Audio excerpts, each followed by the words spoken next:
আসসালামু আলাইকুম। সকলে কেমন আছেন? আলহামদুলিল্লাহ, আমিও ভালো আছি। প্রতিদিনের মতো আজকে আপনাদের সামনে চলে আসলাম ছোট্ট একটি রান্নার রেসিপি নিয়ে। এই যে দেখুন, একদম সহজ রেসিপি, চিংড়ি মাছ দিয়ে আলু। আপনারা ভিডিওটি দেখতে থাকুন, আর আপনাদের সাথে আমি একটু ইসলামিক ধর্মীয় আলোচনা করছি। নিজে বাঁচুন, পরিবার বাঁচান। আল্লাহ তাআলা কুরআনুল কারীমের সূরা আত-তাহরিমের ৬ নং আয়াতে বলেছেন, হে ঈমানদারগণ, তোমরা নিজেকে এবং নিজের পরিবারবর্গকে সে আগুন থেকে রক্ষা করো যার জ্বালানি হবে মানুষ ও পাথর। সেখানে অত্যন্ত কর্কশ, রূঢ়, নির্মম স্বভাবের ফেরেশতারা নিয়োজিত থাকবে, যারা কখনোই আল্লাহর হুকুমের অমান্য করে না, আর যে হুকুমই তাদেরকে দেয়া হয় তা তারা সঠিকভাবেই পালন করে। আয়াত হচ্ছে সূরা আত-তাহরিম ৬ নং আয়াত। এই আয়াত কারিমা থেকে প্রমাণ হলো পিতামাতা বা পরিবারের প্রধানের প্রথম দায়িত্ব হচ্ছে নিজেকে জাহান্নামের আগুন থেকে রক্ষা করা। জান্নাতি আমল দিয়ে নিজের জীবন সাজালেই জাহান্নাম থেকে রক্ষা পাওয়া যাবে।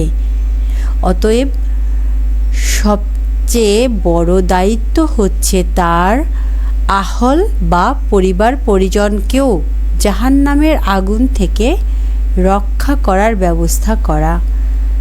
পরিবার পরিজন বোঝানোর জন্য আহল শব্দটি ব্যবহার করা হয়েছে। পরিবারের আগে নিজেকে বাঁচানোর কথা বলার কারণ হলো, যে ব্যক্তি নিজেকে আল্লাহর আযাব থেকে বাঁচাতে চায় না, সে পরিবারকে বাঁচাবে কিভাবে? পরিভাষায় আহল বলা হয় এমন লোকদের যাদেরকে কোনো কথা বললে তারা তা মেনে চলতে বাধ্য।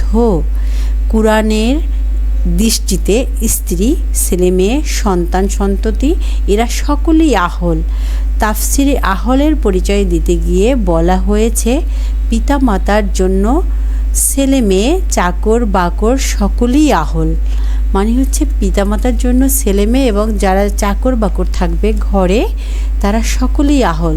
তাদের সকল কি সৎ পরামর্শ দিতে হবে, সঠিক পথে চলানোর চেষ্টা করতে হবে। তার জন্য তাদেরকে আপনার যে কোনোভাবেই হোক, বুঝিয়ে হোক, যেভাবে হোক, তাদেরকে সঠিক সুন্দর পথে চলার ব্যবস্থা করতে হবে। সমাজে যে যত বড় দায়িত্ব পালন করে অধীনস্থ সকলেই তার আহল। এই আহলের হক সম্পর্কে পরকালে তাকে আল্লাহর দরবারে জবাব দিতে হবে। আহলের হক বা অধিকার হলো তাদের আমল এমনভাবে গড়ে তোলা যেন তারা জাহান্নামের আগুন থেকে বাঁচতে পারে। অর্থাৎ আপনি কোনো প্রতিষ্ঠানে চাকরি করছেন, সেই প্রতিষ্ঠানের প্রধান বা আমাদের দেশের প্রধান, তিনি যে যা কিছু নিয়োজিত করবেন তা সকলকে মেনে চলতে হবে। সেই মেনে চলার যে দায়িত্ব, যারা মেনে চলবে সেই পুরো দায়িত্বটাই হচ্ছে প্রধানের উপরে। সেটা হোক পরিবার, হোক কোনো প্রতিষ্ঠান, অথবা হোক কোনো দেশের প্রধান। তার মানে আমরা যদি কোনো খারাপ কাজ করি, আমরা নিজেরা করি সেটা না, কিন্তু আমরা তাদের কথায় যদি, আমরা কোনো নেতার কথায় যদি কোনো খারাপ কাজ করি, সেটার ভাগ নেতা পাবে, যে করবে সে তো পাবেই। আর যদি ভালো কাজও করি, সেটার ভাগও যে করবে সে পাবে, নেতাও পাবে। অতএব নেতা হোক বা পরিবারের পিতামাতা হোক বা প্রতিষ্ঠানের প্রধান হোক, যেই হোক সেই পাবে।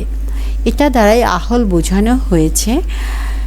আসলে একজন মেম্বার ওয়ার্ডের দায়িত্ব পালন করে, একজন চেয়ারম্যান ইউনিয়নের দায়িত্ব পালন করে, একজন এমপি একটি আসনের হাজার হাজার মানুষের দায়িত্ব পালন করে, একজন প্রধানমন্ত্রী বা প্রেসিডেন্ট দেশের কোটি কোটি মানুষের দায়িত্ব পালন করে, আর তাদের দায়িত্বের ব্যাপারে আল্লাহর দরবারে কোনো রকম জবাবদিহি করতে হবে না, এটা কি করে সম্ভব? তিনি কি শুধু তার স্ত্রী ও ছেলেমেয়ের দায়িত্বশীল? মোটেই না, তিনি পুরো দেশের দায়িত্ব নিয়েছেন। তাই তার কথা মতো চলে যদি কেউ কোনো কাজ করে, সেটা ভালো হোক খারাপ হোক, তার প্রতিটা দায়িত্ব তাকে নিতে হবে। এটাই। ধন্যবাদ সকলকে। আসসালামু আলাইকুম ওয়া রাহমাতুল্লাহ।